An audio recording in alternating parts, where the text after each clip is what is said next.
Bonjour à tous. Donc voilà, toute l'équipe d'Ambition Handicap est vraiment heureuse de vous accueillir aujourd'hui pour ce webinaire sur le bilinguisme et le développement du langage oral et les troubles du langage oral. Moi, je suis Marie-Amélie Coutancet, je suis orthophoniste et formatrice à Ambition Handicap. Et nous sommes ravis aujourd'hui de recevoir Aude Laloy, qui est donc maîtresse de conférence au département d'orthophonie de la Sorbonne Université et orthophoniste au service de pédopsychiatrie de la Pitié-Salpêtrière. Donc voilà, pour tous ceux qui viennent d'arriver, comme je l'ai déjà dit, le webinaire est enregistré pour le replay. Donc merci de bien penser à couper vos micros pour éviter les bruits et couper votre caméra si vous le souhaitez. Alors Aude, voilà, avant que tu commences ta présentation, voilà, j'ai envie de te poser une question.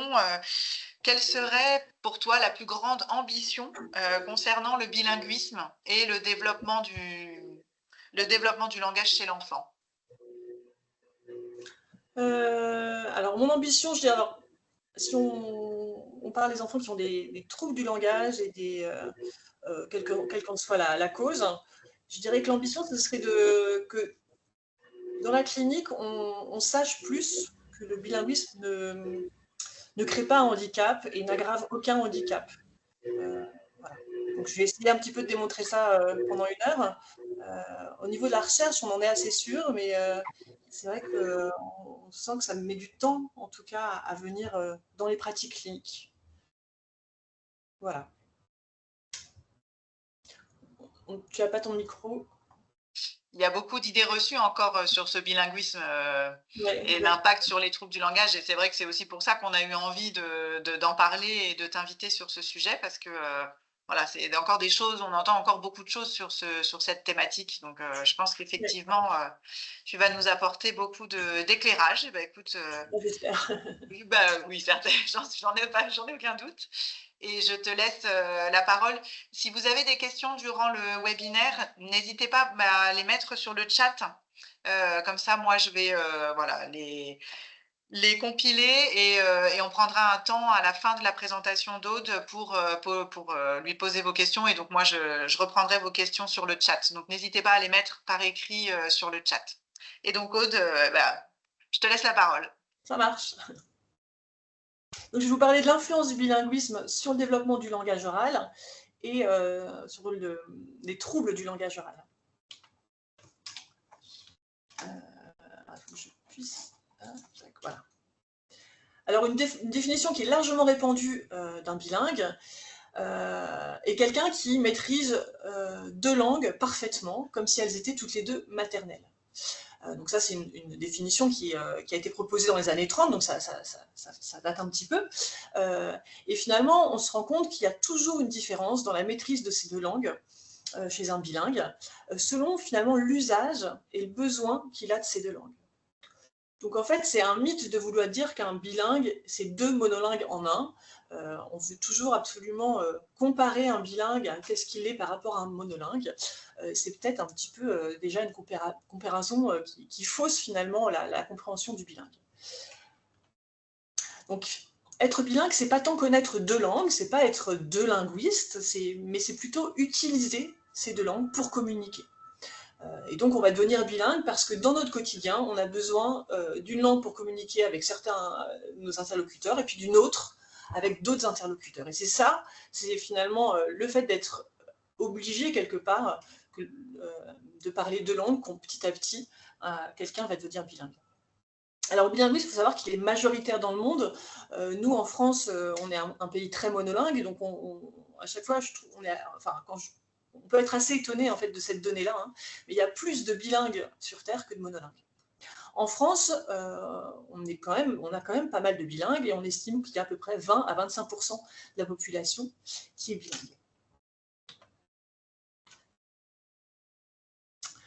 Alors, si on observe, on va se poser la question maintenant, comment l'enfant va devenir bilingue, comment il va développer ses compétences langagières dans deux langues.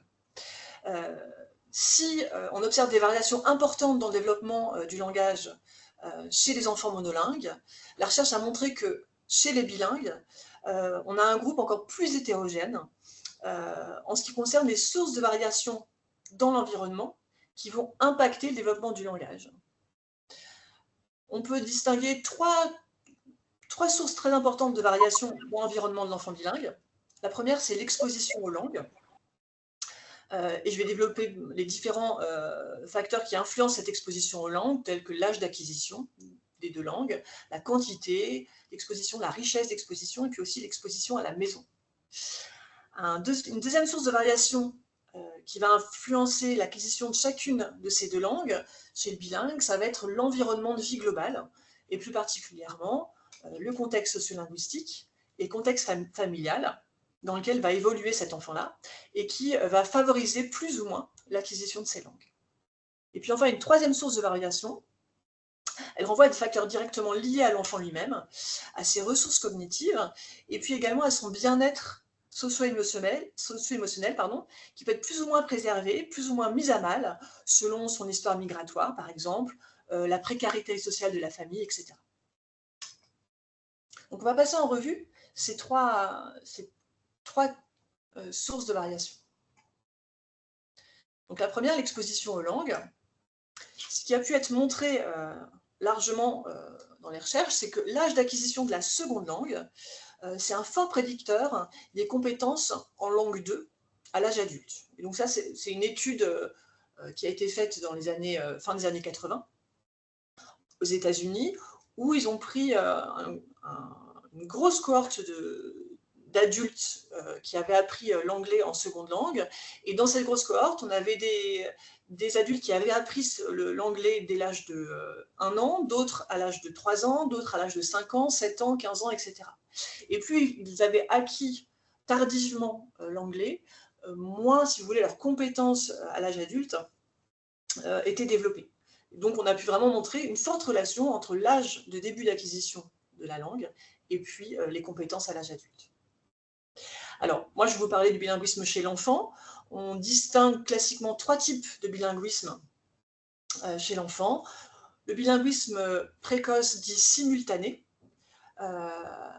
et c'est quand l'enfant apprend ces deux langues entre l'âge de 0 et 3 ans. Donc forcément, il y a une langue dès la naissance, la langue dite maternelle, et s'il apprend sa seconde langue jusque vers l'âge de 3 ans, on considère qu'il est bilingue simultané.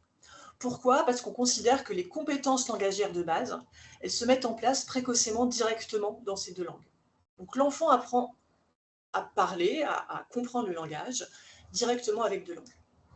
Ensuite, on a le bilinguisme précoce séquentiel, où la langue 2 est apprise vers l'âge de 3 ans, après que les bases de la langue 1 sont acquises. Donc l'enfant, pendant 3 ans, il est exposé à une seule langue, il apprend le langage dans cette langue-là, et puis il y a une seconde langue qui va venir se superposer une fois qu'il aura déjà appris le langage dans une langue. Et puis il y a le bilinguisme tardif, c'est quand la langue 2 est apprise donc, plus tard que l'âge de 3 ans, aux alentours de 5-6 ans, donc là, quand l'acquisition de la langue maternelle, la langue 1, est vraiment bien avancée. Donc moi, je vous parlerai des deux bilinguismes précoces, simultanés et séquentiels. Je n'aborderai pas le tardif aujourd'hui. Donc on a parlé de l'âge d'acquisition qui est importante, enfin, l'âge de début d'acquisition de la seconde langue. Une autre donnée importante, c'est la quantité d'exposition. Il faut que l'enfant ait une exposition durable et régulière à ces deux langues pour pouvoir les développer toutes les deux. Il faut un bain de langage, et ça, on voit que chez le monolingue, c'est aussi le cas. Hein. Donc, quand on est chez le bilingue, on n'est pas dans un autre monde complètement différent. Hein. Finalement, tout ce qu'on connaît hein, de l'acquisition du langage chez le monolingue, bien souvent, quand même, on peut l'appliquer chez le bilingue. Donc, il faut que cet enfant-là soit suffisamment exposé à ces deux langues. Et on estime que pour qu'un enfant puisse développer sa seconde langue, chez un enfant bilingue séquentiel, donc qui apprend sa seconde langue vers l'âge de 3 ans, donc pour nous, typiquement, quand il rentre en petite section de maternelle, hein, et que donc ces enfants qui sont exposés entre la naissance et avant l'entrée à l'école, à la langue maternelle des parents, par exemple, et puis qui commencent leur acquisition du français, la langue du pays dans lequel ils grandissent, quand ils rentrent en petite section. Et on estime que pour ces enfants-là, il faut 1 à 2 ans d'exposition pour qu'ils puissent commencer à être à l'aise pour communiquer dans cette langue 2. Donc oui, je vous parlais de cette petite image que j'ai prise d'un site que je trouve très bien fait par une logopède suisse, belge, pardon, qui s'appelle Van der Straten de son nom, son prénom m'échappe.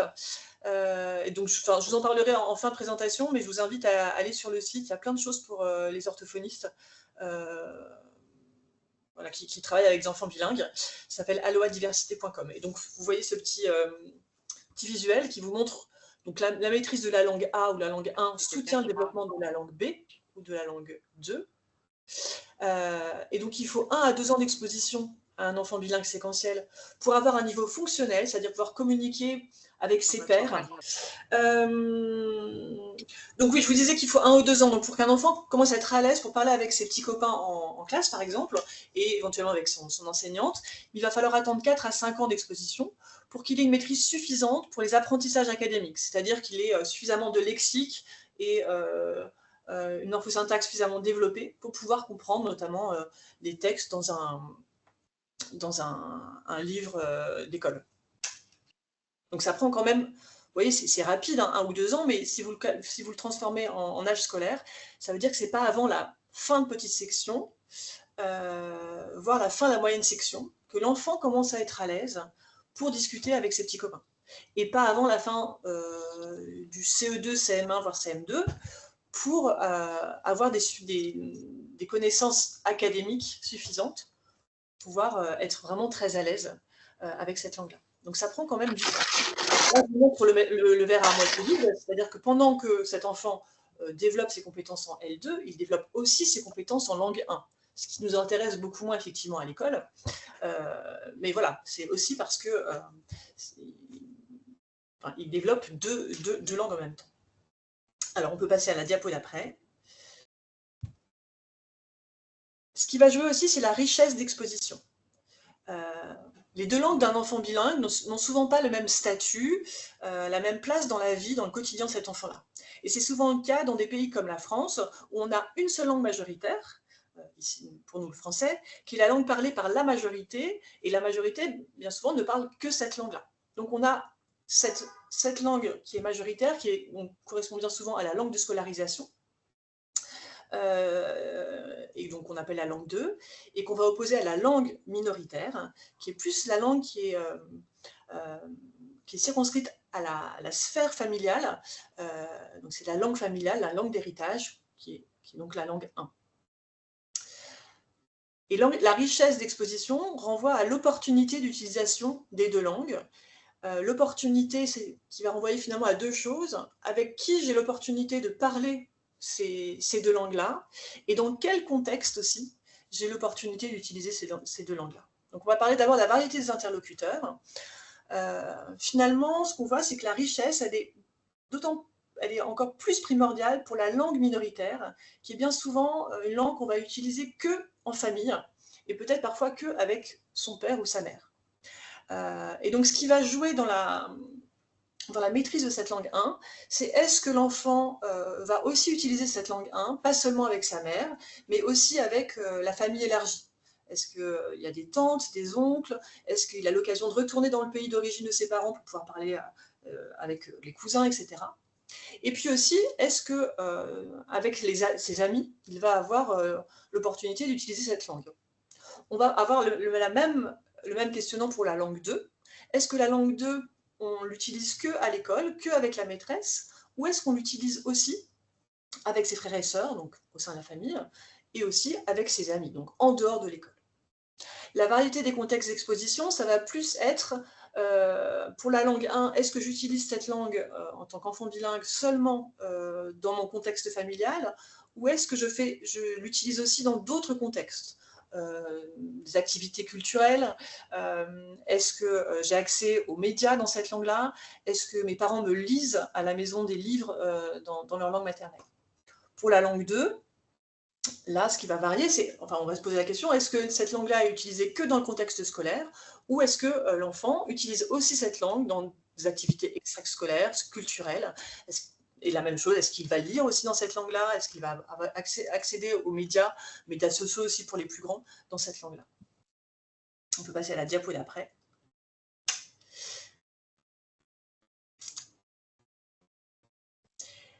Et la recherche plus récente a mis un focus sur l'exposition à la maison. Et on voit qu'il y a 2 paramètres à prendre en compte quand on regarde à quelle langue utilise l'enfant chez lui. C'est la fréquence d'utilisation de la langue 1 et de sa langue 2, mais aussi avec qui il parle cette langue. Donc quand on parle de la maison, on va essentiellement parler des parents et puis des frères et sœurs. Ce que la recherche a montré, c'est que la langue 1, elle s'enrichit par sa fréquence d'utilisation, quels que soient les interlocuteurs. C'est-à-dire que quand l'enfant parle la langue 1 avec et les parents et avec ses frères et sœurs, et ben, c'est un enfant qui va être d'autant plus à l'aise dans cette langue. Quand on parle de la langue 2, ça va être un petit peu différent. Ce dont on se rend compte, c'est qu'elle va s'enrichir par sa fréquence d'utilisation avec la fratrie seulement et pas avec les parents. C'est-à-dire que des enfants qui vont parler, alors qui grandissent en France et qui vont parler français à la maison, ils ont tout intérêt à parler français avec leurs frères et sœurs, mais pas le fait de parler français avec leurs parents ne va pas être bénéfique pour améliorer leurs compétences en français. Et là, je vous montre les résultats d'une étude qui a été menée par, c'est une thèse de doctorat de Madame Amoursou, qui s'est intéressée aux enfants bilingues turcs-français. Et elle s'intéressait à la diversité lexicale. Donc, je ne vais pas rentrer dans les détails de comment elle a mesuré, mais en gros, plus la barre est haute, meilleure est la diversité lexicale en français et en turc. Donc, vous voyez que le vert, c'est la diversité lexicale en turc, et en bleu, en français. Et elle avait 2 groupes d'enfants, des enfants qui ne parlaient que turc avec les parents, donc c'est les 2 barres de gauche, et puis des enfants qui, à la maison, avec leurs parents, parlaient turc et français. Si vous regardez la diversité lexicale en français, donc le bleu, vous voyez qu'il n'y a pas de différence. Que les parents parlent que turc ou turc et français avec leur enfant ne joue pas sur la diversité lexicale, la diversité lexicale en français. Par contre, si vous regardez en turc, vous voyez que quand les enfants ne parlent que turc avec les parents, on a une diversité lexicale en turc qui est beaucoup plus importante que quand les parents leur parlent turc et français. Ce que ça veut dire, ça, c'est que finalement, les parents ont tout intérêt à continuer à parler leur langue maternelle avec leur enfant. Ça va améliorer, ça va, là, pour le coup, enrichir le lexique de leur enfant dans leur langue maternelle, ici le turc, et que s'ils parlent français avec leur enfant, vous voyez que ça n'a pas de bénéfice sur le français. Et donc ça, il faut avoir, je trouve, garder cette étude-là, et ce n'est pas la seule étude qui a montré ça, pour un peu contrer les conseils qu'on entend souvent hein, des enseignants, mais ça peut être aussi des orthophonistes qui ne sont pas forcément, qui sont pas formés au bilinguisme, et qui vont dire aux parents, arrêtez de parler votre langue maternelle, parlez plutôt le français à votre enfant pour améliorer son français. Si vous dites ça à des parents dont la langue maternelle n'est pas le français, ils ne sont pas à l'aise dans cette langue, et donc naturellement, ils ne vont pas avoir une communication très riche. Ils peuvent éventuellement proposer un modèle qui est un petit peu en plus pas forcément qui peut être maladroit au niveau syntaxique. Et puis aussi, imaginez que vous deviez parler avec une langue qui n'est pas la vôtre avec votre enfant, très vite, en fait, la communication va s'arrêter et elle sera beaucoup moins riche. Donc ça n'a aucun intérêt hein, de conseiller aux parents de parler une autre langue que leur langue maternelle, et au contraire, on a tout intérêt à leur dire continuez à parler votre langue maternelle, encore plus, pour enrichir cette langue, afin qu'il y ait des transferts. Hein. Quand l'enfant est très à l'aise dans sa langue 1, il va y avoir des transferts qui vont pouvoir se faire dans sa langue 2. On va passer à la diapo d'après. Donc là, on va parler de l'environnement de vie, et plus particulièrement du contexte sociolinguistique et familial. On va passer à la diapo d'après. Le contexte sociolinguistique, il renvoie en fait au statut social qu'ont les langues dans une société donnée. Il y a une espèce de hiérarchie des langues qui se fait et qui est très subjective hein, et qui diffère selon les sociétés. Quand on est en Europe, les langues de prestige, c'est les langues européennes, donc c'est les langues qui sont en haut dans la hiérarchie des langues, et celles qui sont le plus basses, qui sont plus bas dans la hiérarchie, c'est les langues souvent de migration récente, Donc, en France, l'arabe est plutôt une langue qui est en bas de la hiérarchie. On va avoir les langues qui viennent du continent africain, du Bangladesh, du Pakistan, etc. Ces langues ne sont pas considérées comme des langues de prestige. C'est vraiment, il faut vraiment avoir en tête que cette hiérarchie-là, elle n'est pas du tout linguistique. Toutes les langues se valent au niveau linguistique, mais c'est voilà, la valeur qu'une société lui donne. Et donc, ce dont on se rend compte, ce qu'ont pu montrer les recherches, c'est que plus la langue maternelle est de prestige, meilleure va être la transmission des parents de cette langue à leur enfant, parce qu'ils vont intégrer de façon même inconsciente que leur langue est de prestige ou pas. Et si elle est de prestige, ça vaut le coup de la transmettre, et si elle n'est pas de prestige, comme les langues du continent africain, ça vaut pas forcément. Les parents se disent que ça n'a pas vraiment de valeur de leur transmettre. Le contexte familial aussi joue un rôle, et notamment le niveau socio-économique des parents. On a pu mettre en évidence qu'il y avait un lien fort entre le niveau d'éducation maternelle, c'est-à-dire le nombre d'années d'études de la mère, et la taille du vocabulaire de l'enfant, et dans sa langue 1 et dans sa langue 2. Qui hiérarchise ces langues? Alors, on ne peut pas désigner vraiment quelqu'un, si vous voulez, c'est plus... c'est sociétal, donc effectivement, ce qu'on voit, c'est que ça va être plus, en bas de la hiérarchie, on a plus les langues migratoires récentes. Donc par exemple, si on prend l'espagnol et l'italien, c'était des langues dans les années 60-70 qui étaient en bas de la hiérarchie parce qu'il y a eu une migration massive en France. Et vous voyez que maintenant, l'espagnol, l'italien, ça remonte, on a beaucoup moins de migration, et c'est une langue européenne. Voilà. Donc ça varie dans le temps et dans l'espace. Si vous allez aux Émirats arabes, l'arabe n'est pas du tout une langue, c'est plutôt une langue de prestige.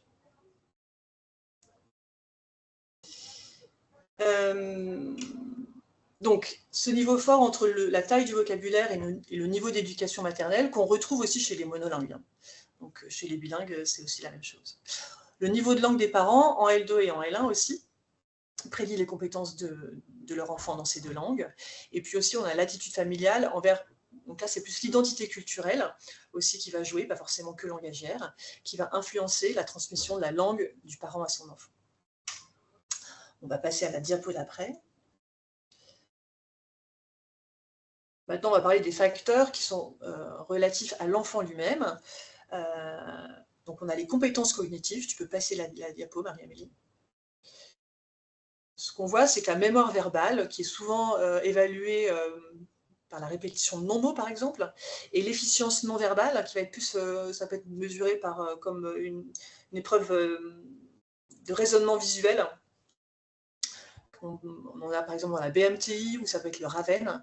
On voit que les compétences dans ces deux domaines-là prédisent les compétences de l'enfant dans sa langue 2.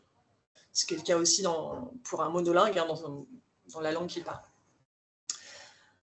Le bien-être socio-émotionnel, c'est un prédicteur de bon développement langagier, et dans la langue 1 et dans la langue 2. Ça, c'est des études récentes qui ont été faites au Canada, qui ont pu montrer que la précarité socio-affective qui est liée au vécu traumatique des enfants réfugiés, notamment syriens, il y a eu pas mal de migration de ces enfants-là au Canada, on voit que c'est associé à une moins bonne acquisition de la langue 2. Et à l'inverse, quand l'enfant a des bonnes compétences langagières, ça va lui permettre de pouvoir avoir un bien-être socio-émotionnel d'autant plus important. Et on voit que de bonnes compétences en langue 1, et ça c'est important aussi de s'en rendre compte, nous qui connaissons, on va plus avoir tendance à vouloir stimuler la langue 2 et moins la langue 1, mais on sait que des bonnes compétences en langue 1 favorisent de bonnes relations entre parents et enfants, chez les enfants tout petits, puisque la communication va pouvoir se faire de façon aisée, beaucoup plus aisée, mais aussi chez les adolescents. On a pu montrer que les adolescents qui sont à l'aise dans la langue maternelle de leurs parents ont de meilleures relations avec leurs parents. On peut passer à la diapo d'après. Maintenant, je vais parler brièvement un petit peu de comment le langage se développe chez l'enfant bilingue simultané puis séquentiel, donc chez des enfants tout venant typiques qui n'ont pas de trouble du langage. Donc chez l'enfant bilingue simultané, rappelez-vous, c'est celui qui va apprendre ces deux langues entre l'âge de 0 et 3 ans. il ressemble beaucoup, le bilingue simultané ressemble beaucoup au monolingue. Les étapes précoces langagières sont les mêmes que chez le monolingue. Le bilingue simultané va produire ses premiers mots aux mêmes âges que le monolingue, va produire ses premières phrases aux mêmes âges également. Donc cette idée aussi reçue qu'un enfant bilingue commence à parler plus tard qu'un enfant monolingue, c'est faux. À partir du moment où les prérequis langagiers sont en place, que l'enfant a des bonnes capacités d'attention conjointe, qui rentre dans la communication, et ben, les premiers mots vont apparaître. Donc c'est vers 12 mois plus ou moins que l'enfant soit monolingue ou bilingue. Chez l'enfant bilingue, le premier mot peut éventuellement arriver dans une langue ou dans une autre, mais ce ne sera pas plus tardif. Et moi, bien souvent, j'ai pu voir des enfants comme ça qui sont adressés beaucoup plus tard en orthophonie. J'ai pu voir ça dans des carnets de santé, par exemple, des médecins qui sont, là encore, pas formés au bilinguisme, donc qui pensent bien faire, et qui mettent l'enfant ne produit pas de mots à 15 mois, 20 mois, contexte de bilinguisme ou trilinguisme, donc c'est normal. Ben non, c'est pas normal. Ce qu'on voit pour le vocabulaire, il y a une spécificité pour le vocabulaire chez les bilingues par rapport aux monolingues, c'est que le lexique va être réparti dans les deux langues. Donc l'enfant connaît des mots dans une langue et d'autres mots dans une autre langue. Et donc si on additionne les mots qu'il connaît dans sa langue 1 et dans la langue 2, on arrive à une taille de vocabulaire qui est équivalente à celle d'un monolingue. Mais en tant qu'orthophoniste, si on reçoit un enfant bilingue simultané, et qu'on ne teste son vocabulaire que en français, puisqu'on a les tests en français, on risque d'avoir un score chuté, puisqu'on peut avoir que la moitié de son vocabulaire. Parce qu'il y a de grandes chances qu'il y ait beaucoup de mots qu'il connaisse en fait dans sa langue maternelle. Donc bien souvent, nos tests, si on ne mesure que les connaissances lexicales dans une seule langue, ça va biaiser en fait les résultats. Pour ce qui est de la prononciation ou la phonologie, les phrases ou la syntaxe, il y a des erreurs de transfert en phase initiale, mais ce qu'on voit, c'est que vers l'âge de 5-6 ans, ces bilingues simultanés ont des compétences similaires à des monolingues. Alors bien sûr, ce qui va jouer, c'est la dominance langagière. Plus l'enfant est dominant dans une langue, plus ses habiletés langagières dans cette langue ressemblent à celles des monolingues. Donc, en tant qu'orthophoniste, quand on reçoit un enfant bilingue simultané, c'est important de mesurer en fait la dominance langagière. Et plus l'enfant qu'on reçoit est dominant en français, plus nos tests qui sont étalonnés pour des monolingues vont être fiables. Et si on se rend compte, en posant des questions, que finalement la langue dominante de l'enfant, c'est l'autre langue, on sait que nos tests vont être particulièrement biaisés. On va passer à la diapo d'après. Donc chez le bilingue séquentiel, ce qui va vraiment être important, c'est la quantité d'exposition à la langue 2. Plus cet enfant est exposé à cette langue, plus il va rapidement développer ses compétences dans cette langue. La phonologie, c'est le domaine le plus vite acquis. On estime que le répertoire phonémique en langue 2 est acquis après 1 à 3 ans d'exposition. Donc vous voyez, si on transforme en année scolaire, c'est à la fin de la petite section maternelle, voire à la fin de la grande section maternelle. Donc quand l'enfant rentre en CP, s'il a été exposé pendant 3 ans, on estime qu'il a son répertoire phonémique en langue 2 de construit, et notamment, ça veut dire qu'il n'y aura pas de souci majeur pour apprendre à lire et à écrire, parce qu'il aura, au niveau phonologique, les choses seront déjà en place.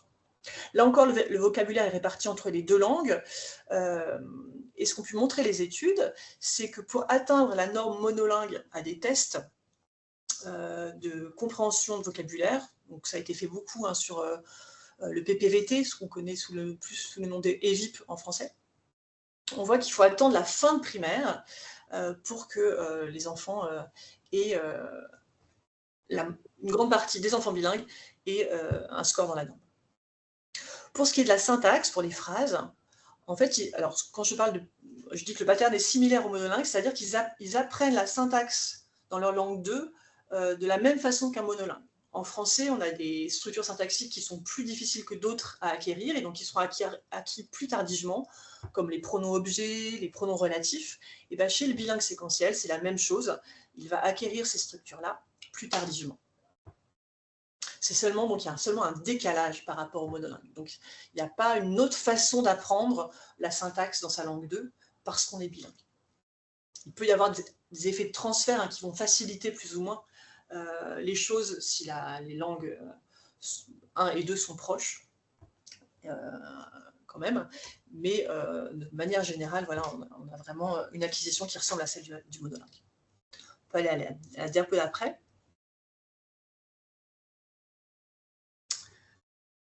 Alors, je vais plus zoomer là sur le bilingue séquentiel parce que c'est quand même celui qui nous pose le plus de soucis en tant qu'orthophoniste pour faire la part des choses entre qu'est-ce qui est dû à un manque d'exposition à la langue, donc à son bilinguisme, et qu'est-ce qui peut être dû plus à un trouble du langage. Et bien souvent, c'est ça qui nous gêne pour poser un diagnostic. Ce qu'on voit, c'est que quand on regarde la langue 2 d'un enfant bilingue séquentiel,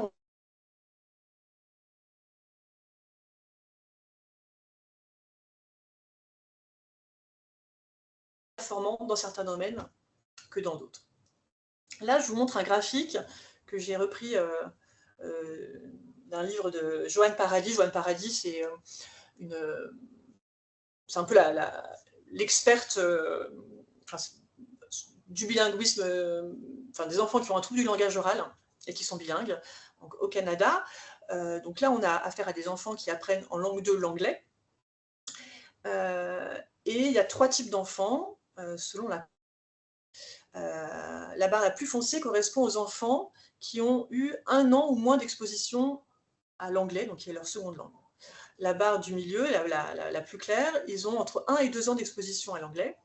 Et la barre la plus haute, entre 2 et 3 ans d'exposition. Et puis on leur a proposé des tests orthophoniques, si vous voulez, qui sont étalonnés sur des monolingues anglophones. Donc vraiment comme nous en France, tests qui sont étalonnés sur des monolingues. On les a évalués en morphologie verbale, en vocabulaire, donc en réception, donc c'est le PPVT, en répétition de non-mots, et puis en narratif, c'est récit. On a regardé la macrostructure du récit, donc la façon dont le récit est organisé. Ce que vous voyez, c'est que plus l'enfant est exposé aux langues, plus les barres augmentent. Donc les barres correspondent au pourcentage d'enfants bilingues qui ont des scores dans la moyenne monolingue. Donc vous voyez que plus les enfants sont exposés à leur langue 2, plus la proportion d'enfants bilingues qui ont des scores dans la moyenne monolingue augmente. Donc ça, c'est assez logique et assez rassurant. Mais vous voyez que ça n'augmente pas aussi vite selon les domaines. Les domaines où c'est le plus compliqué, c'est la morphologie verbale et le vocabulaire. Vous voyez que si on prend le vocabulaire, après 1 ou 2 ans d'exposition à l'anglais, on a seulement un peu plus de la moitié des enfants qui ont des scores dans la moyenne monolingue. Donc ça veut dire que l'autre moitié a des scores déficitaires quand on prend la norme monolingue. Par contre, les épreuves de répétition de non-mots et de récit, on voit que ça augmente beaucoup plus vite. Et donc au bout de 2-3 ans d'exposition, on a plus de 80% des enfants notamment qui ont des scores dans la moyenne pour la macrostructure du récit. Donc, on va passer à la diapo d'après. Ce que ça dit, ça, c'est que si on teste des enfants dans leur langue 2 sur des épreuves comme la morphologie verbale ou le vocabulaire, là, on les teste sur on leur propose des épreuves qui requièrent des connaissances spécifiques à la langue 2. Le vocabulaire, il faut petit à petit apprendre chaque item du lexique. Pareil, la morphologie verbale, il faut comprendre comment sont faites les règles de morphologie verbale de cette langue 2. Donc ça, c'est des tâches vraiment spécifiques à cette langue-là. Par contre, si on passe dans la répétition de non-mots ou la macrostructure, ce qu'on considère là, c'est que ce qu'on est en train de mesurer, c'est plus des connaissances générales au langage. La répétition de non-mots, ça mesure la mémoire verbale. Et donc, ce n'est pas spécifique à une langue. De même, l'organisation du récit, pouvoir présenter les personnages, exposer les différents événements, présenter à la fin du récit la chute de l'histoire, ça, c'est des compétences générales au langage que l'enfant va développer dans sa langue 1 et qu'il va aisément transférer dans sa langue 2. Donc ces épreuves-là sont plus à prioriser hein, dans un bilan orthophonique, parce qu'on va plus là évaluer les compétences générales au langage. Bien sûr, c'est toujours teinté hein, de la langue dans laquelle vous faites passer l'épreuve, hein. Mais beaucoup moins que des épreuves de syntaxe ou de vocabulaire et de morphologie. On va passer à la diapo d'après. Donc maintenant, on va parler du trouble développemental du langage. Donc, on va partir dans les troubles. Donc là, on ne parle plus des enfants à développement typique. Donc je vous présente Tom. On ne se pose pas la question de où est Charlie, mais qui est Tom. Et c'est le dilemme de l'orthophoniste, hein, qui est Tom? Est-ce qu'il est juste bilingue ou est-ce qu'il a un trouble développemental du langage? Donc Tom a 6 ans et il prononce des phrases comme « le garçon tout mangeait le gâteau », donc vous voyez qu'il y a un auxiliaire qui manque. « Léa jolie car maman coiffe », on s'attendrait à « Léa est jolie car maman la coiffe », donc il y a un auxiliaire qui manque, il y a un pronom-objet qui manque. Et donc on peut se dire que Tom a un trouble développemental du langage. À 6 ans, c'est pas normal de prononcer des phrases comme ça. Mais peut-être que Tom est juste bilingue. Si je vous dis que Tom, en fait, ça fait juste 2 ans qu'il est exposé au français, et que sa langue maternelle, c'est le bengali, vous pouvez vous dire, ah bah oui, c'est normal qu'il ait des maladresses syntaxiques en langue 2, c'est juste qu'il n'a pas encore été suffisamment exposé. Mais peut-être que Tom est les deux. Le fait d'être bilingue hein, n'empêche pas d'avoir un TDL en plus.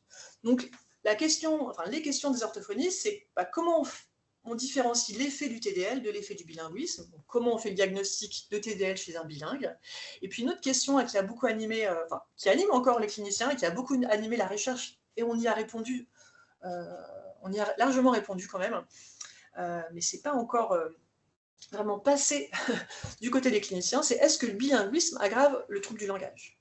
Avec cette idée que peut-être que si un enfant a un trouble du langage, qu'il soit développemental ou même secondaire, un handicap tel que l'autisme ou la trisomie 21, etc., est-ce que s'il est bilingue, ça va encore plus aggraver le trouble du langage, avec du coup cette idée que bah, dans ces cas-là, si ça aggraverait le trouble, on a tout intérêt à rendre cet enfant bilingue monolingue pour que le trouble du langage soit le moins sévère possible.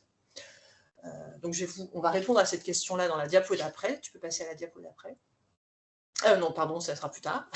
Juste pour un petit point sur... Oui, tu peux passer à la diapo d'après. La diapo d'après, c'est juste pour faire un petit point sur de quoi on parle hein, quand on parle de TDL. Donc là, je vous ai mis les critères du DSM-5. Un trouble développemental du langage, hein, c'est caractérisé par la sévérité du trouble, donc un décalage par rapport à la norme attendue pour l'âge de l'enfant. Quand on est chez les bilingues, bah, cette norme-là, on ne l'a pas, donc c'est compliqué. La persistance du trouble, hein, les difficultés ne cessent pas avec le temps. L'apparition précoce, dès le début du développement du langage, on a des indices avec un retard, en gros, dans la mise en route du langage. Et puis, le diagnostic différentiel, ce trouble, ce TDL, ne s'explique pas mieux par un déficit sensoriel, physique, intellectuel, etc. Donc on a les mêmes critères chez les bilingues.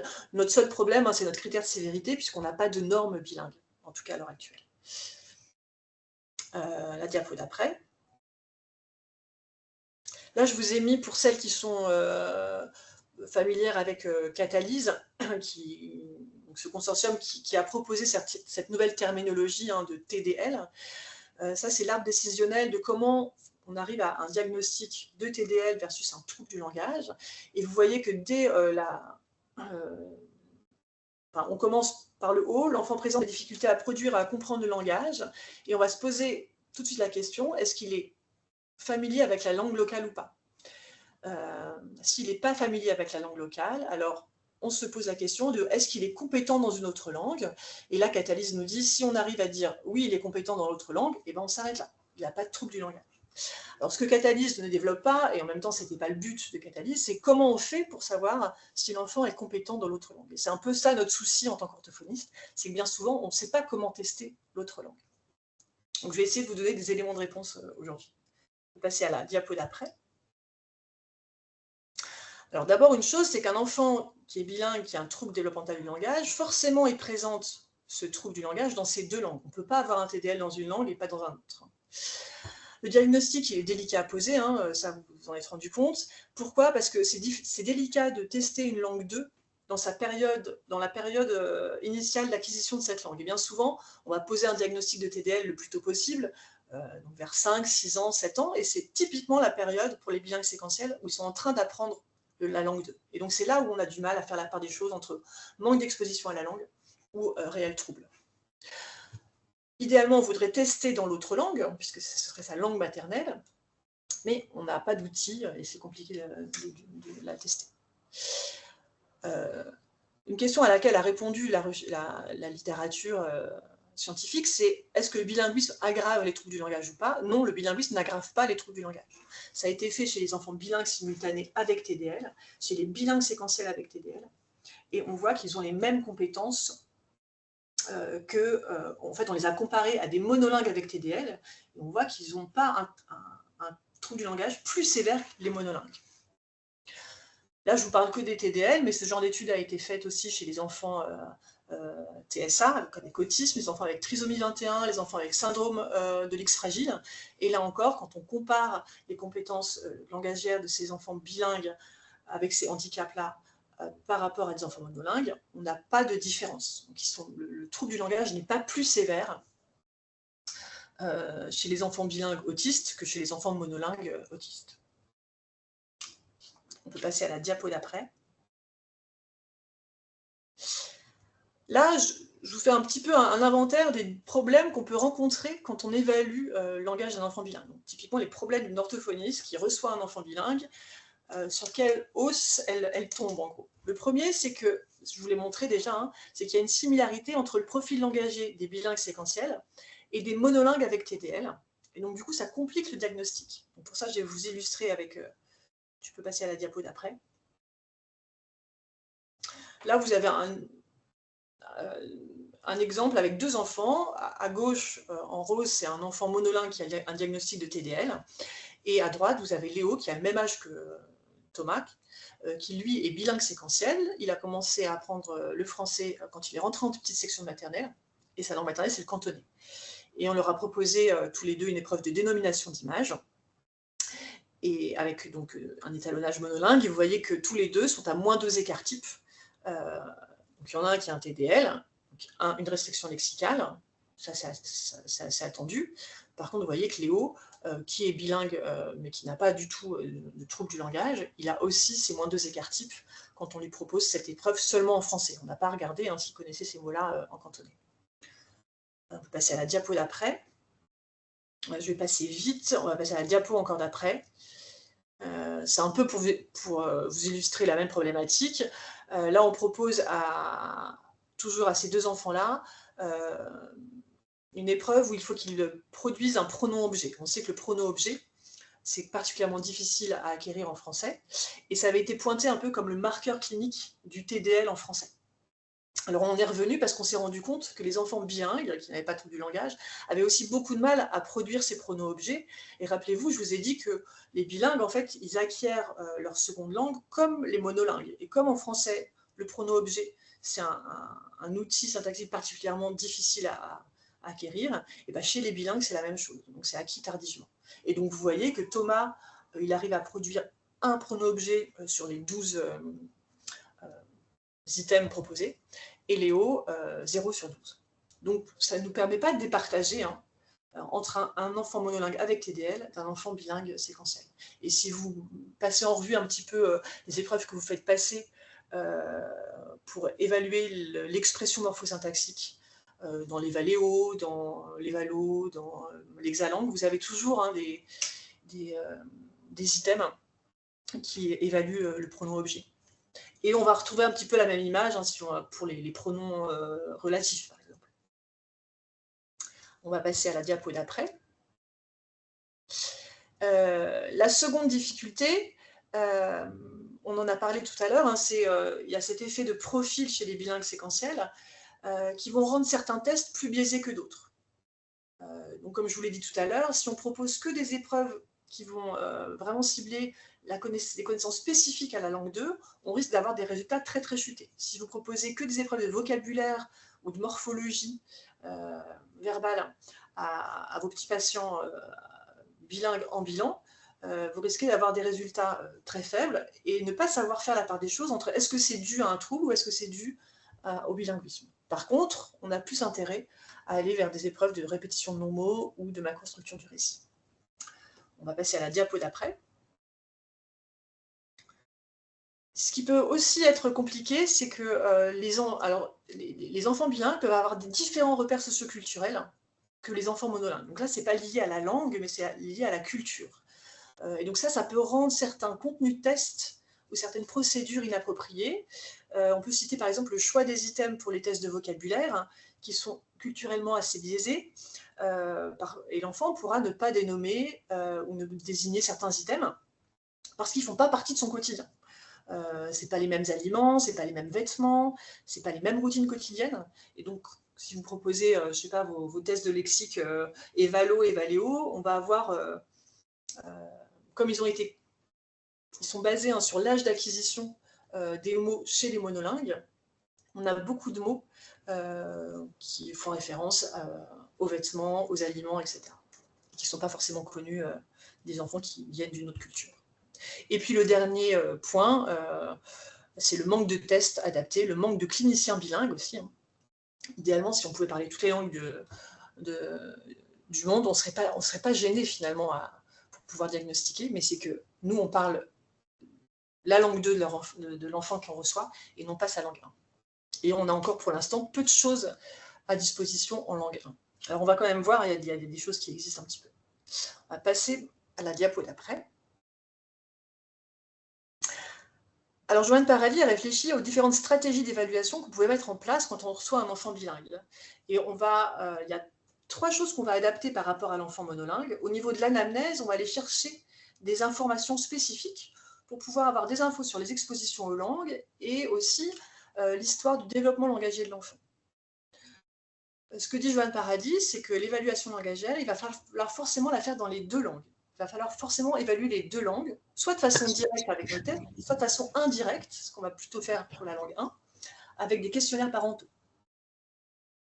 Et puis, il va falloir aussi interpréter les mesures avec précaution et savoir que nos normes monolingues ne sont pas forcément fiables.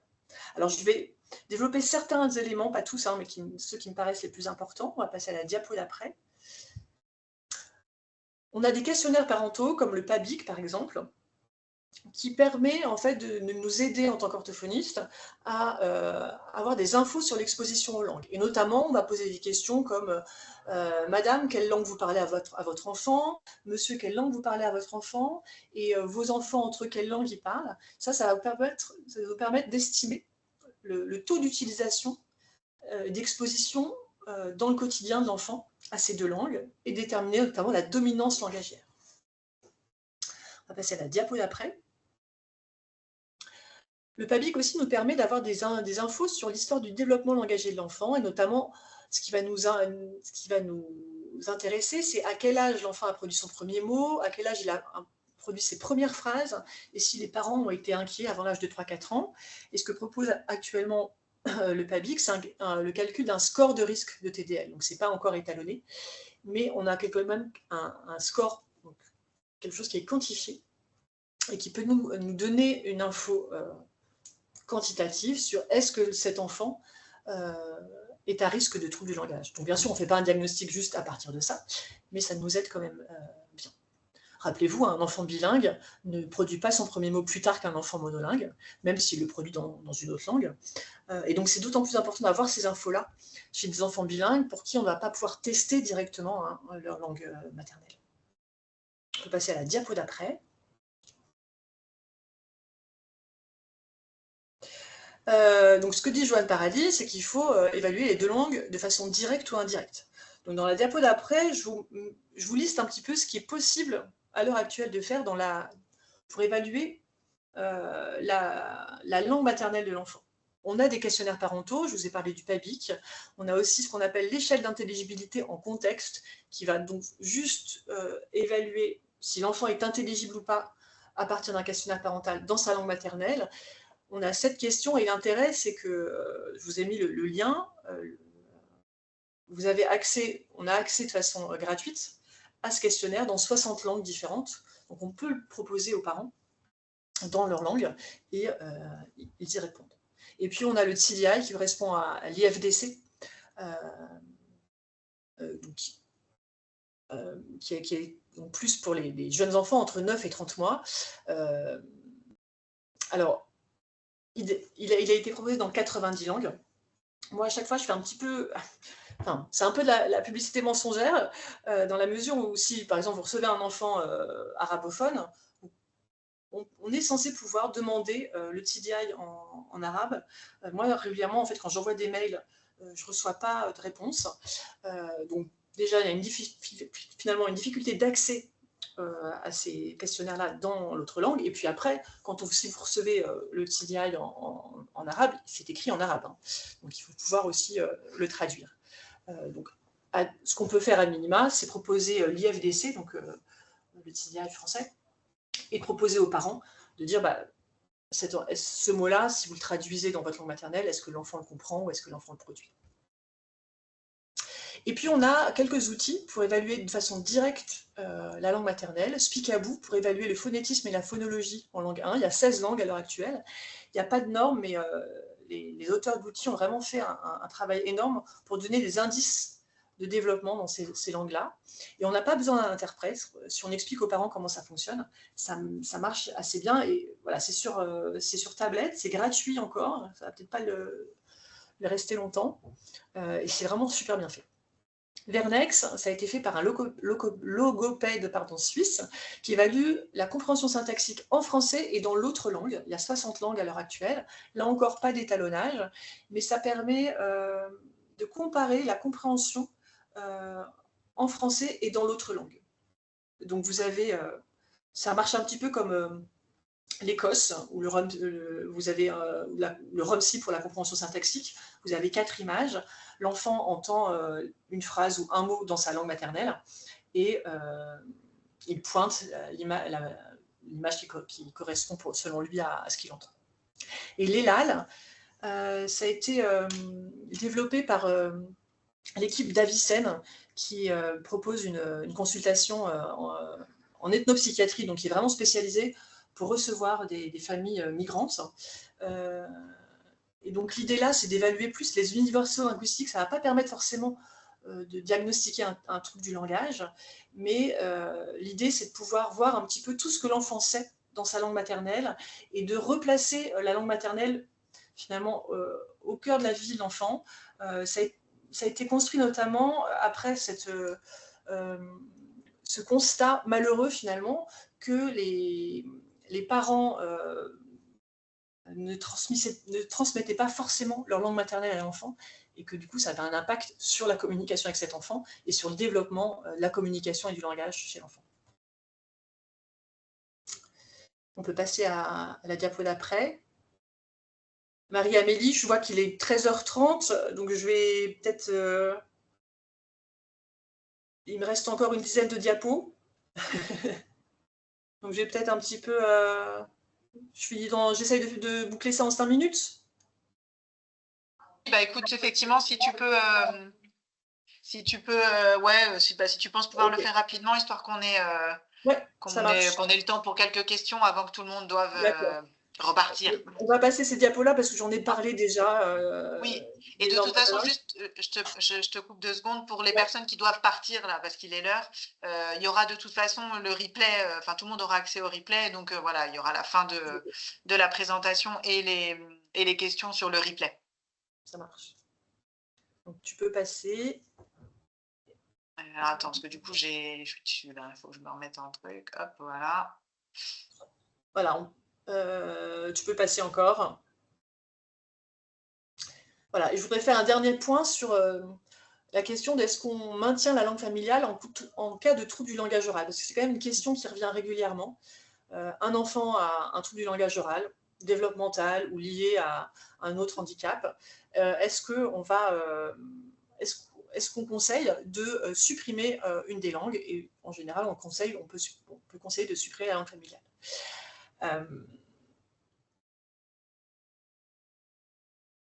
La croyance que le bilinguisme, il peut induire un retard d'acquisition du langage, elle renvoie à l'hypothèse du déficit bilingue qui a été développée plus ou moins à la fin des années 90 et qui fait l'hypothèse que l'enfant aurait des ressources cognitives limitées et donc s'il est bilingue, il les partagerait entre ces deux langues. Et qu'un enfant qui serait porteur d'un trouble aura encore plus de ressources limitées, et donc il a encore plus de difficultés à devenir bilingue. Donc, conclusion, on aurait tout intérêt à ce qu'il n'ait qu'une langue. Or, toutes les recherches sur les enfants bilingues présentant un trouble neurodéveloppemental, quel qu'il soit, un TDL, TSA, etc., ne confirment pas cette hypothèse. Les enfants bilingues porteurs d'un TND ne sont pas désavantagés dans l'acquisition du langage. Ils vont avoir du mal à acquérir le langage puisqu'ils ont un trouble du langage, mais pas plus parce qu'ils sont bilingues. Donc on revient à cette idée que le bilinguisme n'aggrave pas les troubles du langage, quelle que soit leur origine. Donc on peut passer à la diapo d'après. Il y a eu des enquêtes qui ont été faites sur comment les familles bilingues, une fois qu'elles recevaient le diagnostic d'un TND de leur enfant, quels conseils ils recevaient de la part des professionnels. Donc ça a été fait dans pas mal de pays. Donc soit ils ne reçoivent aucun conseil, donc on leur dit ni rester dans une éducation monolingue ou bilingue. L'éducation bilingue, c'est le conseil qui est donné peu fréquemment et qui est peu consensuel. C'est-à-dire que l'orthophoniste va dire continuez à parler vos deux langues, mais le médecin va dire non, gardez qu'une seule langue, la maîtresse dit deux langues, l'éducateur spécialisé dit qu'une langue, etc. Et l'éducation monolingue, c'est le conseil qui est le plus donné, avec aussi, c'est le conseil, abandonnez d'abord la langue familiale pour prioriser la langue majoritaire. Et pour les familles à qui on a donné un conseil monolingue, qu'est-ce qu'elles ont fait avec ce conseil? Est-ce qu'elles ont suivi ce conseil? Oui, pour certaines familles, surtout si la langue majoritaire est déjà utilisée en famille. Ça ne change pas la dynamique familiale, la dynamique langagière. Donc, ils abandonnent leur langue familiale, c'est accompagné d'un sentiment de frustration. Mais voilà. Par contre, d'autres familles ne vont pas suivre ce conseil parce que ça va être trop difficile en fait pour elles, parce que ça va à l'encontre du fonctionnement familial. Donc c'est accompagné d'un sentiment de culpabilité. Ils disent oui, monsieur, oui, docteur, on a arrêté de parler notre langue à la maison, ce qui n'est pas vrai. Et donc forcément, ils pensent que ce qu'ils font n'est pas très bien. On va passer à la diapo d'après. Donc pourquoi finalement ce conseil d'une éducation monolingue qui est en opposition avec les données issues de la recherche est encore tant donné? Alors moi je vois trois raisons. La première, c'est vraiment cette intention bienveillante, le moins est le mieux, avec cette idée très logique, 2 c'est plus que 1, donc si c'est compliqué d'apprendre 2 langues, peut-être qu'en apprendre qu'une, ça sera plus facile. Ce qu'il faut comprendre, c'est que un enfant qui a du mal à acquérir une langue, un langage, cette difficulté d'acquisition de langage, elle va s'exprimer de la même manière dans chacune des langues. Donc il va avoir du mal à apprendre une langue, il va avoir du mal à en apprendre 2, voire 3, mais il ne va pas avoir plus de mal à apprendre le langage parce qu'il en apprend plusieurs. D'accord ? Donc si vous supprimez une langue, vous supprimez juste une langue en fait. Le fait de supprimer une langue ne va pas faire que ça va faciliter l'acquisition de la seule langue qui reste en fait. La deuxième raison que je vois, c'est la norme monolingue qui est assez rassurante pour les professionnels, notamment les orthophonistes. On sait comment se développe le langage chez un enfant monolingue, on a nos tests étalonnés chez les monolingues, et donc on peut plus suivre les progrès d'un enfant qui est monolingue, ça rentre dans nos cases. Et une autre raison, alors qui est plus liée à l'autisme, c'est un principe thérapeutique qu'on applique beaucoup en autisme, qui est de simplifier l'input langagier. Donc, par exemple, on va proposer à l'enfant autiste, on va lui dire donner gâteau plutôt que je te donne le gâteau. Donc on apprend à l'enfant à dire donne gâteau plutôt que donne-moi le gâteau. Et donc si on applique ce principe thérapeutique jusqu'au bout, on a tout intérêt à ne pas en plus apprendre à l'enfant à une autre langue. Donc pas donner le gâteau et give cake. D'accord ?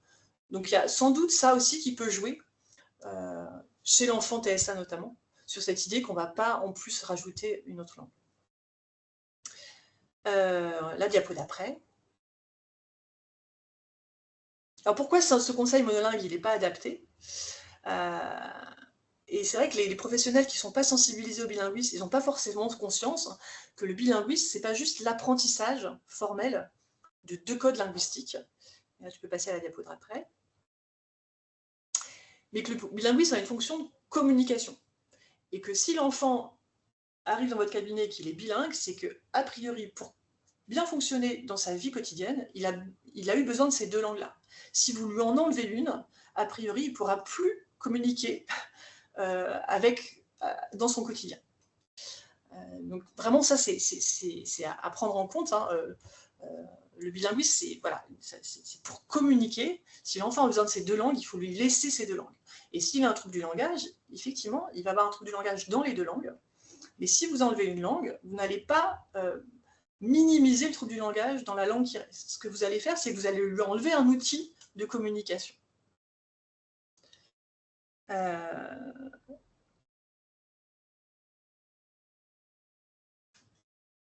Tu peux passer à la diapo d'après, puis je vais faire juste la dernière diapo. Alors, on a regardé aussi comment ça se passait quand on enlevait la langue maternelle, comment le parent et l'enfant communiquaient. On se rend compte que quand le parent n'utilise pas sa langue, il y a une distance émotionnelle qui se crée, il y a une communication moins naturelle, moins aisée, et du coup, il y a beaucoup moins d'interactions et moins de maintien des interactions. Donc vous imaginez, c'est un peu un contresens de proposer à des enfants qui ont des troubles de la communication et du langage, de proposer aux parents d'enlever cette langue-là, parce que du coup, vous allez faire qu'il y aura encore moins d'interactions entre l'enfant et son parent. Alors bien sûr, c'est important de mesurer la fonction communicative des 2 langues. Je ne dis pas qu'il faut absolument que l'enfant reste bilingue. Si finalement il y a une des langues qui est très très peu utilisée et que pour les parents ça fait sens de ne pas forcément investir des 2 langues, pourquoi pas? On ne va pas non plus absolument garder le bilinguisme. Hein. Mais si c'est vraiment, si ça a une fonction communicative dans la vie de l'enfant, c'est vraiment important de préserver cette langue-là. Voilà, et je m'arrêterai là. On peut peut-être passer sur les dernières diapos, juste pour vous montrer votre passe. Le site internet Allo Diversité dont je vous parlais. Tu peux passer encore. Ça, c'est fait par les Suisses, où il y a des petits flyers en fait, qui expliquent l'intérêt de préserver le bilinguisme d'un enfant. Tu peux passer encore. Encore. Ça, c'est du Lala, donc ça, c'est français. Alors, c'est plus, ils interviennent plus en scolaire, mais il y a des choses intéressantes sur leur site, notamment plein de petites vidéos super chouettes, très didactiques sur le bilinguisme. Tu peux passer, que je vous ai mis là. Et puis, des bouquins auxquels vous pouvez vous référer. Il y en a un qui vient de sortir sur la prise en soin des enfants bilingues en orthophonie, qui est fait par une équipe de linguistes suisses à Neuchâtel. La Bible, un petit peu, mais c'est en anglais, enfin, ma Bible en tout cas, donc écrit par Joanne Paradis et collègues sur les troubles du langage chez l'enfant bilingue. Et puis les 2 bouquins de Barbara Abdelila Bauer, plus pour le grand public, sur les enfants bilingues, hein, sans trouble du langage. Voilà, je m'arrête là. Bah, écoute, merci beaucoup Aude pour cette présentation très riche malgré les petits aléas techniques que nous avons rencontrés. Écoute, on va prendre peut-être une dizaine de minutes. Enfin, je vais te redire un peu les questions qui ont été posées dans le chat. Alors, il y a Laure qui nous demande jusqu'à quel âge et combien d'années d'exposition au français est-il difficile de différencier un TDL d'un bilinguisme séquentiel? Si aussi je pouvais vous donner une réponse, ce serait bien. Ouais. Il n'y a pas vraiment d'âge en fait. 100 balles. Je ne peux pas vous donner un âge. C'est pour ça que c'est important de vraiment questionner la famille pour avoir une idée de à quel point l'enfant est exposé. Et on sait que plus il est exposé, plus il ressemblera à un monolingue. Mais on a quand même à des âges assez avancés, on peut encore avoir des différences entre un monolingue et un bilingue, sans pour autant que ce bilingue ait du mal en fait à fonctionner dans sa langue 2. Ce qu'on sait, c'est qu'il y a aussi les bilingues développent des stratégies compensatoires en fait. Alors, si on prend, il y a des domaines qui vont être plus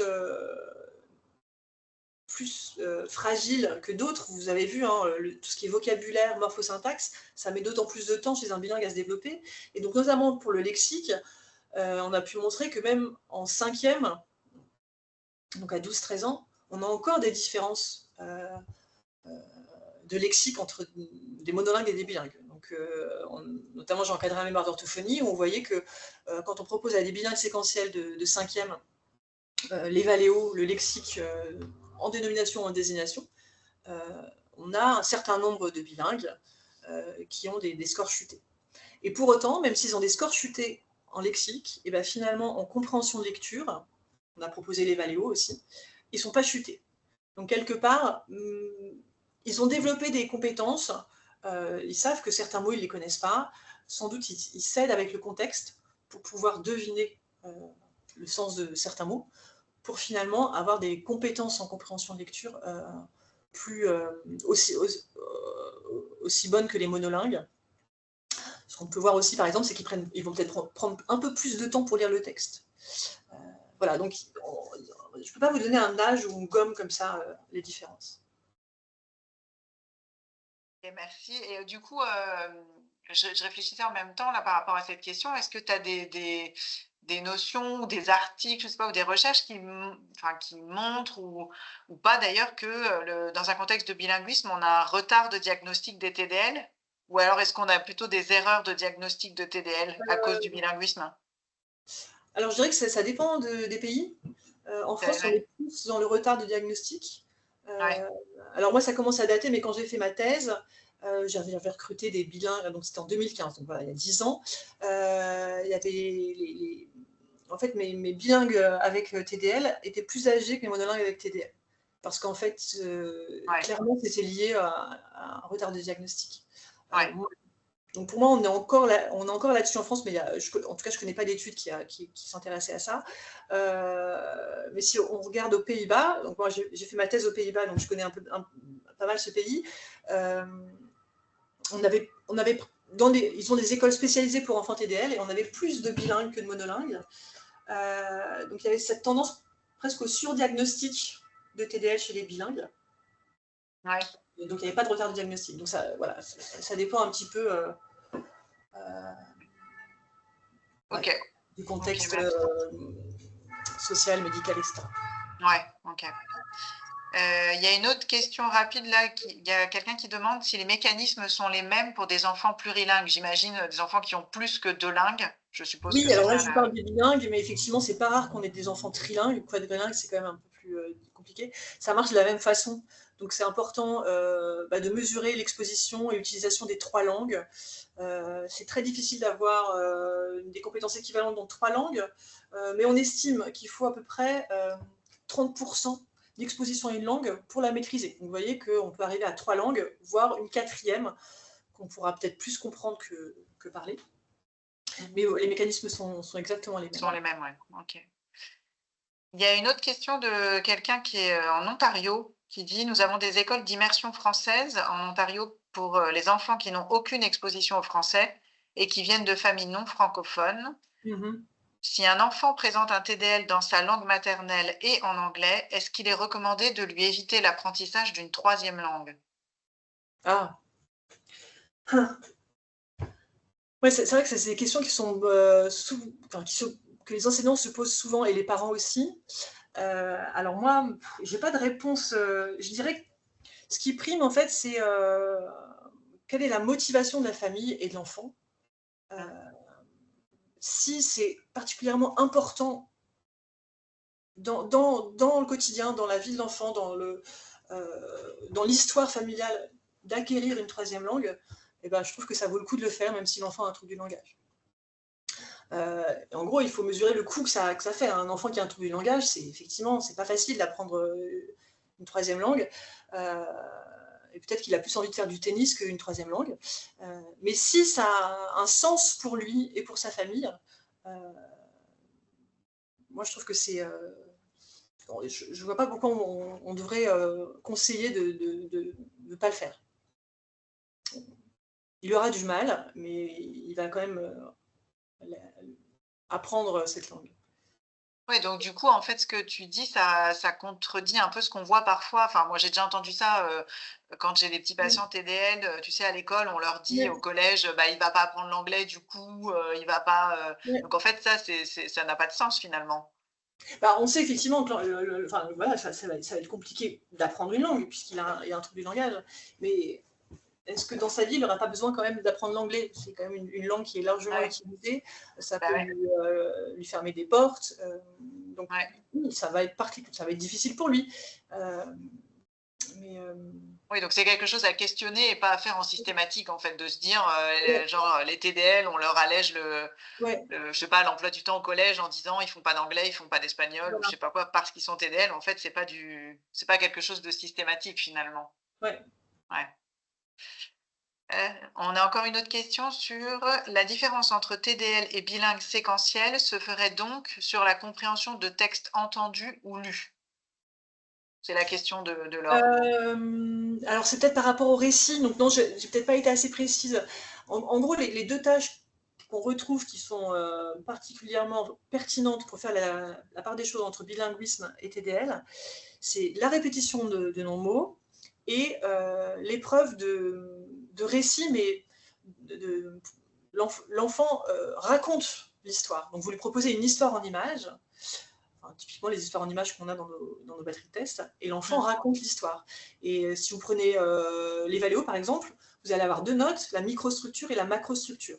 Et ce qui va être important pour ces enfants bilingues, c'est la macrostructure. Est-ce que l'enfant est capable euh, de, de donner d'introduire les personnages, de donner les différents événements, d'exprimer la chute de l'histoire, euh, et pas la façon dont il va le faire. Ça, c'est la microstructure, la richesse du lexique, si la syntaxe est correcte ou pas. Ça, on s'en fiche. Et c'est vraiment la macrostructure. Oui, donc finalement, la macrostructure d'un récit, c'est la même quelle que soit la langue, donc Exactement. Donc, c'est comme ouais. ça qu'on peut faire des transferts d'une langue à l'autre. Si l'enfant s'est raconté son récit de façon informatif dans sa langue, il va pouvoir aussi le faire dans sa langue 2, même si c'est maladroit au niveau du lexical et Ouais. morphosyntaxique. Et l'autre épreuve hyper importante, c'est la répétition de non-mots, puisqu'on évalue la mémoire verbale. Vous savez que la répétition de non-mots, c'est le marqueur clinique du TDL. Donc chez les bilingues, ça marche aussi. Le petit souci, c'est que nos non-mots dans nos tests à l'heure actuelle, ils sonnent français. Si vous prenez les non-mots dans les valos, on n'a pas longtemps, donc on a des voyelles nasales, on peut avoir des clusters qui sont très français. Donc ça peut faire chuter quand même les, les, Ouais. les scores. Ce qu'on a montré en recherche, c'est quand on utilise des non-mots quasi universaux, c'est-à-dire des non-mots qui reprennent les trois voyelles qu'on a dans pratiquement toutes les langues, A, I, OU, et qu'on garde une structure syllabique, consonne, voyelle, qui existe dans toutes les langues. Là, on gomme en fait l'effet du bilinguisme. À ce jour, il n'y a pas encore d'étalonnage, mais je crois que ça ne serait tardé. Super. J'ai une dernière question, si tu veux bien, et puis après on clôturera ce webinaire. On a une question: si l'enfant bilingue présente un bégaiement en plus d'un TDL, que Mmh. doit-on prendre en charge en premier? Ah.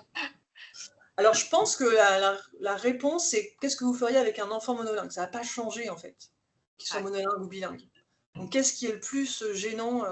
Quel est le plus gros impact dans sa vie? Est-ce que c'est plus le bégaiement ou le TDL? Moi, j'aurais tendance à dire comme ça, mais je ne suis pas une spécialiste du bégaiement, hein, mais que le bégaiement, c'est quelque chose qui se traite quand même de façon assez urgente pour pas qu'il s'installe. Et donc, j'aurais tendance à dire que c'est le bégaiement qu'il faut prendre en charge euh, plus précocement. Et en même temps, peut-être que des experts du bilinguisme diraient oui, mais si l'enfant a un trouble du langage, ça ne va pas faciliter le bégaiement, pardon. Donc il faut aussi, voilà. Mais pour moi, la question, c'est pas, vous y répondez comme pour un enfant monolingue. OK. Eh ben, écoute, merci beaucoup. Il y avait quelqu'un qui posait la question d'une bibliographie, mais après j'ai vu que sur tes diapos, il y avait beaucoup de références, bibliographiques déjà. Je Ouais, sais euh, oui, je pense Je pense qu'il y que a déjà pas mal de références sur les diapos. Voilà, bah, écoute, en tout cas, un grand merci pour ta présentation très, bah, très merci pour intéressante et très l'invitation. enrichissante. Merci à vous tous d'être restés malgré nos petits aléas techniques, voilà, d'informatique. Et puis, bah, donc voilà, vous aurez accès de toute façon au replay et au support d'Aude par la suite. Donc voilà, pour toutes les personnes qui ont dû s'arrêter avant ou qui n'ont pas bien vu le support, en tout cas, voilà, tout sera partagé par la suite. Voilà, bah, en tout cas, je vous souhaite une très bonne fin de journée. Vous pourrez trouver dans le chat le lien vers nos prochains webinaires pour, voilà, pour voir la thématique. On a un prochain séminaire qui est peut-être plus à destination des psychomotes sur les nouvelles recommandations HAS en psychomotricité notamment. Mais voilà, si vous voulez rester informé des webinaires qu'on propose, n'hésitez pas à vous inscrire également à la newsletter. Et puis bah voilà, je vous souhaite une excellente après-midi et un excellent week-end, puisque c'est bientôt le week-end. Au revoir à tous. Au revoir.